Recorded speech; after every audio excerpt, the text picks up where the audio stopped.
एक छोटा सा पहाड़ी गांव था, नहरा, जहां लोग सूरज ढलते ही घरों में कैद हो जाते थे। वजह थी गांव के पास बना एक पुराना उजड़ा हवेली, जिसे लोग अंधेरी हवेली कहते थे।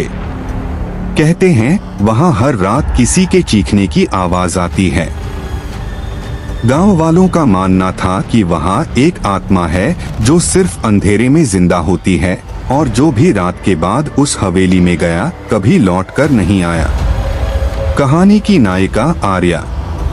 आर्या एक युवा पत्रकार थी जो रहस्यमयी मामलों की तह तक जाना पसंद करती थी। जब उसे इस गांव और हवेली के बारे में पता चला तो वह अकेले ही वहां जाने का फैसला कर बैठी। वह हवेली पहुंची, कैमरा और टॉर्च लिए। हवेली के अंदर कदम रखते ही उसे ऐसा लगा जैसे किसी ने उसके पीछे से दरवाजा बंद कर दिया हो। अचानक लाइट चली गई। कमरे की दीवारों पर खून से लिखे शब्द थे, जो दिखता है वो होता नहीं, जो होता है वो दिखता नहीं। आर्या को आवाजें सुनाई देने लगी, एक बच्चे की हंसी, एक औरत की सिसकियां और किसी के खुरदुरे पैरों की चाल। उसने देखा एक कमरा आधा खुला है।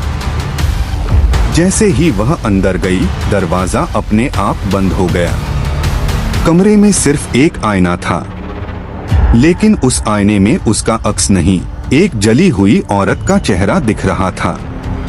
औरत ने फुसफुसा कर कहा, मुझे न्याय चाहिए। आर्या को पता चला कि 25 साल पहले उस हवेली में एक महिला, रुचिता, को उसके पति और ससुराल वालों ने जिंदा जला दिया था। केस रफा-दफा कर दिया गया और हवेली वीरान हो गई। अब रुचिता की आत्मा उसी न्याय की तलाश में थी। आर्या ने उस केस की फाइल ढूंढ निकाली, सबूत जुटाए और हत्यारों को सजा दिलवाई।